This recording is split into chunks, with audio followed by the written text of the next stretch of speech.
Bonsoir et bienvenue dans cette nouvelle édition de l'Info Soirée. Nous sommes le lundi 17 février, voici les titres. Ils sont rentrés au pays ce matin après 14 jours de quarantaine en France. Les étudiants mauriciens évacués de Wuhan ont été accueillis par leurs proches à Plaisance. Le ministère des Affaires étrangères établit 3 modèles de rapatriement pour les Mauriciens en Chine. Jusqu'ici, 52 personnes sur 268 ont formulé une demande pour entrer au pays. Accident mortel à Port-Louis hier, la famille de Souraj Durga cherche des éclaircissements sur les circonstances du décès de ce motocycliste. Pétition électorale, Steven Obigadou et le PPS Kevin Nanou retirent leur motion après la pétition électorale logée à leur rencontre par Adrien Duval, alors Katma Bema se retire de l'affaire au numéro 8. Sourend Dayal ne l'aurait pas prévenu avant de loger cette plainte devant la Cour suprême. L'attente était presque insupportable pour les parents et proches des 12 étudiants mauriciens qui sont rentrés au pays ce matin. Après avoir été évacués de la ville de Wuhan en Chine, ils ont dû passer 14 jours en quarantaine dans un centre de formation pour sapeurs-pompiers à Aix-en-Provence en France. Même s'ils avouent être soulagés, la plupart d'entre eux affirment qu'ils comptent retourner en Chine pour terminer leurs études une fois que la situation sera retournée à la normale. Bien content, puis je vais rentrer sain et sauf. Et mon garçon, c'est fini, c'est moi qui est arrivé aujourd'hui lundi et l'avion pour atterrir vers 11h.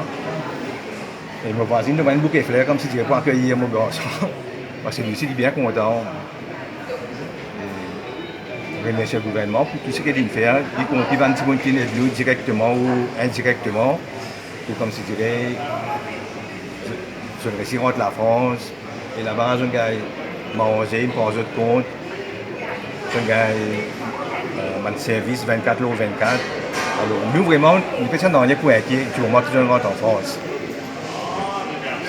Mais là, au garçon de retour Maurice, il est toujours étudiant. Vous pourrez envoyer une correcte ou... Oui, vous pourrez retourner la Chine pour terminer sur l'étude. Du moment qu'il a la Chine, c'est ce lockdown. Et l'université, vous avez quand vous pouvez commencer. Quand il commence quarantaine, la France c'est bien gentil, ils nous accueillent à nous, de nous manger, de nous logement, etc. C'est bien, après, ils m'ont remercié le gouvernement Maurice avec la France pour aider le rapatriement, etc. Merci. Et à Wuhan, tu as ça frayeux là? Oui, bien sûr, mais c'est moi qui reste à la classe, c'est pris la classe, donc à ça. Et les études après Les études, si vous faisiez la classe aujourd'hui, vous pouvez aller online. Wuhan University, ils organisent tout ça. Il y a des cours online, c'est quand nous retournons Maurice. Merci. Quarantaine, c'est tout négatif. Nous formons tout qui c'est dimanche quand nous sommes qualifiés. Et un grand merci à l'ambassade de la Chine qui tient. Et à Madame Tania, c'est une extra. Le gouvernement fait une bonne. Et je vais poursuivre mon étude en Chine. C'est-à-dire que je vais faire un spécialiste. C'est-à-dire que mon vient m'année, ça reste 3 mois. Donc tu peux aller en suspens, tu passes un histoire de retour en Chine après ça, crise-là. Définitivement, vous arrêtez le thème. L'État a prévu un budget de 10 millions de roupies pour le rapatriement de quelques 200 ressortissants mauriciens se trouvant en Chine, chiffre communiqué par le ministre des Affaires étrangères, Nando Boda, cet après-midi. Selon lui, il y a 3 catégories de rapatriement. Il y a les étudiants ayant obtenu une bourse d'études, ceux qui sont partis d'eux-mêmes, et les Mauriciens qui sont en Chine pour le travail. Nando Boda a animé une conférence de presse à son bureau ce lundi. Tous les boursiers du gouvernement mauricien qui étudient en Chine. Tous les boursiers du gouvernement chinois qui étudient en Chine. Ça fait une catégorie.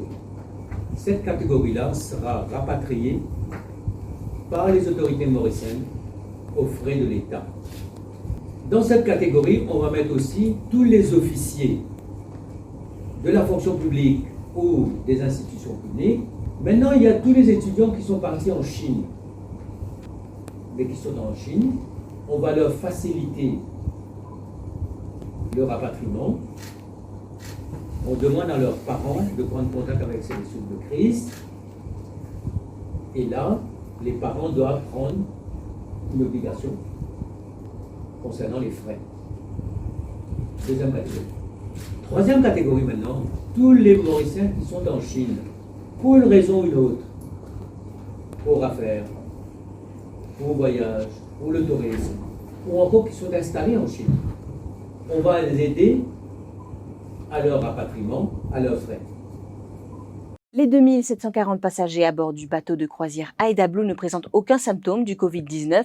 C'est ce qu'a affirmé le docteur Vasantrao Gejador du ministère de la Santé. Cela après des tests de dépistage effectués tôt ce matin sur chacun des passagers.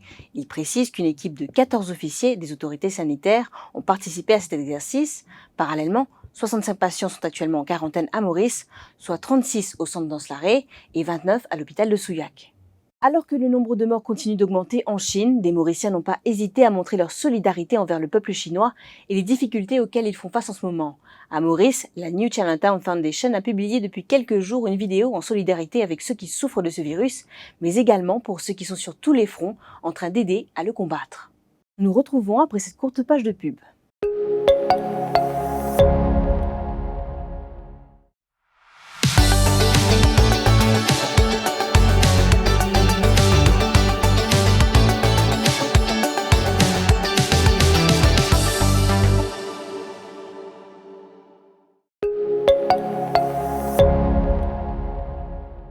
La famille de Suraj Durga cherche des éclaircissements sur les circonstances de sa mort. Il a été mortellement percuté par une voiture alors qu'il était à moto hier. Âgé de 38 ans, cet habitant de Les Mariannes aurait juste informé ses proches qu'il sortait. L'autopsie pratiquée hier a attribué son décès à une rupture de la colonne vertébrale. Ses funérailles ont eu lieu aujourd'hui. L'une des proches de Suraj Durga témoigne sous le couvert de l'anonymat.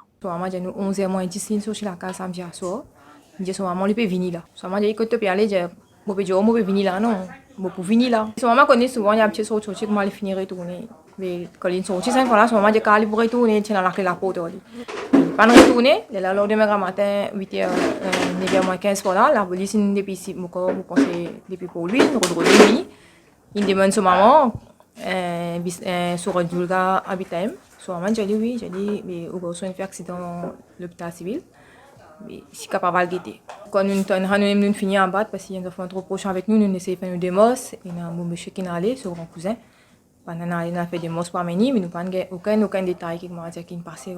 C'est que nous prenons sur les cours, nous venons, nous faisons l'enterrement le plus vite possible. C'est que nous, si nous en prenons, comme le monsieur sur l'hôpital, nous venons, qui va là-bas, qui va, on sait un an, c'est qui est guetli. Je tiens 8h15 pour la 8h pour la ligne décédée matin. Et c'est qu'on en prend des heures du matin et des heures et demie pour la clinique à admettre l'hôpital. Si ça ne va pas comprendre, il ne va pas connaître qui déroule. Si on fait souvent un petit peu attention, il travaille, il fait souvent un petit peu attention. Et quand on a des moments où il travaille, il reste assez un peu bloqué si on vient mon sous la carte ou des enfants. Il finit assez sur matériel, sur ma cadame, tout à fait, il finit garder. Il nous va attendre qu'il nous parle plus de raison pour comme ça trop vite. Il peut regretter tous les temps pour nous, tous ces affaires restent comme ça, nous affaires finir. Fin tragique pour Kushal Matabokus, âgé de 23 ans. Cet habitant de Flac a péri noyé à la ferme Bambou hier. Le jeune homme s'est retrouvé en difficulté dans l'eau. Il a fallu l'intervention du GIPM et des pompiers pour le retirer le cadavre du réservoir. L'autopsie pratiquée a conclu à une noyade. La police poursuit son enquête. Nous avons une famille, la ferme, nous avons pour visiter, nous avons côté une famille, il reste exactement lié à la ferme. Nous sommes allés, maintenant j'ai envie de la vanne. Nous sommes allés, nous montrons la vanne, nous sommes dans le pérété, maman déjà sorti bambou, moi reste bambou, maman reste bambou, beaucoup de la vanne. Moi je suis mon âge, après 10 minutes, il se dit à moi, l'état il se dit, maman reste arrive, le rossi, il pas reste venu. Il y a 10 mètres pour qu'on dire, il y a une dernière rebond la vanne, ça il y a 10 mètres. Nous, comment il était, il était en difficulté. Le premier coup, il pas reste pour venir à moi, non, il est en tout en difficulté. Nous réalisons, nous retirons, il pas rester, nous amène la côte, nous pas rester tout. Il un coup de 4h05, 10 pour là. Nous demandons téléphone à la police, pompiers viennent, après GIPM venu, comment GIPM rentre en sur les cours. Madame plongée, comment elle vient, on fait vite même, mais pas capable de faire. Et quand GIPM, il finit décédé. Il y a un bon plongé, il connaît nager. N'importe qui autour vous allez monter, sauter, nager, il y a un bon nager. Grimper, nager, ça c'est un passe-temps. Dans tout bassin qu'on mette nager. Je suis content si c'est console portable, il reste sur internet, il se travaille, il y a des restaurants internet, il ne faut pas aller au cinéma, il faut pas ce programme internet, Facebook, c'est un tout. Une habitante de Baie-du-Tombeau, âgée de 43 ans, a vécu un véritable calvaire aux mains de son fils de 23 ans. C'est ce matin que, sous l'emprise de l'alcool, il aurait tenté de l'étrangler après avoir mis sa maison sans dessus-dessous. La quadragénaire doit son salut à des voisins. Le suspect a été arrêté. Il est maintenu en cellule policière. Le ministre Steven Obigadou et le PPS Kevin Denou demandaient à ce que la pétition électorale d'Adrien Duval soit rejetée. Mais à l'appel de l'affaire en Cour suprême ce matin, le chef-juge Elie Balancy a noté plusieurs fautes dans leur motion. Leur avocat, Maître Ravin Chetty, a alors demandé un renvoi pour faire connaître sa position sur sa propre motion, sauf que le chef-juge a refusé et il a par la même occasion remonté les bretelles à ce senior counsel. Du coup, l'avocat a décidé de retirer sa motion. L'affaire a été renvoyée au 2 mars prochain, également la date à laquelle toutes les autres pétitions électorales seront devant la Cour suprême. Aujourd'hui, Monsieur Maître Adrien Duval, pour le PMSD, nous avons eu une première victoire contre les respondents. Ils s'étaient venus de l'avant avec une motion disant que notre pétition n'était pas bonne. Mais aujourd'hui, ils ont vu qu'il y avait énormément de fautes dans la pétition. Alors, dans la motion plutôt. Ils ont vu qu'il y avait des fautes dedans et ils ont été dans l'obligation de retirer la motion. Donc ça, c'est une première victoire pour nous. Maintenant, quant à la pétition elle-même, nous allons revenir le 2 mars. Ça a été fixé pour que tout le monde donne la défense dedans. La partie adverse avait mis une motion disant que la pétition était mal rentrée. Mais eux-mêmes, leur motion était mal rentrée. Ce qui fait qu'ils ont été dans l'obligation d'enlever leur motion. Ce qu'ils vont faire maintenant, on ne sait pas. On attend. Le candidat battu de la circonscription numéro 8, Atma Bema, se retire dans l'affaire des pétitions électorales. Il déplore que son colistier, Souren Dayal, de l'Alliance nationale, ne l'ait pas consulté au préalable avant de loger sa plainte en Cour suprême, plainte dans laquelle ce dernier réclame l'invalidation de l'élection de Pravin Jugnauth et de ses colistiers. De ce fait, Atma Bema ne s'est pas présenté devant la justice ce matin. Il affirme que ses conseillers légaux vont informer la Cour de sa décision. 425 enseignants du primaire dans le public et dans le CEDEC auront droit à leurs increments d'ici le mois prochain. C'est ce qu'affirme Vinod Sigum, président de la Government Teachers Union. Il dit avoir reçu une confirmation du ministère de l'Éducation. Depuis 2016, le Pew Research Bureau ne faisait plus mention du paiement des increments aux enseignants. Ainsi, selon Vinod Sigum, c'est un montant total de 18 millions de roupies qui sera versé aux 425 enseignants concernés. Face à la presse ce matin, Vinod Sigum affirme qu'il est satisfait de la décision du gouvernement. Toutefois, le syndicaliste souhaite que cette anomalie soit corrigée dans le nouveau rapport du PRB. Il faut bien dire que le cas Teachers Diploma, c'était un cas complexe, très complexe même, qui nous peut fight depuis 2016. C'est le rapport 2016 qui vient coupe sa increment pour 425 personnes. Il faut bien dire que nous finissons au High Powered Committee et le cas fin résolu vendredi.